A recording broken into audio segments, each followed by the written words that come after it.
அவனிடனிலே பிறந்து மதலையெனவே தவழ்ந்து அழகு பெறவே நடந்து இளைஞனாய்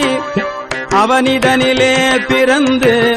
மதலையெனவே தவழ்ந்து அழகு பெறவே நடந்து இளைஞனாய் அருமழலையே மிகுந்து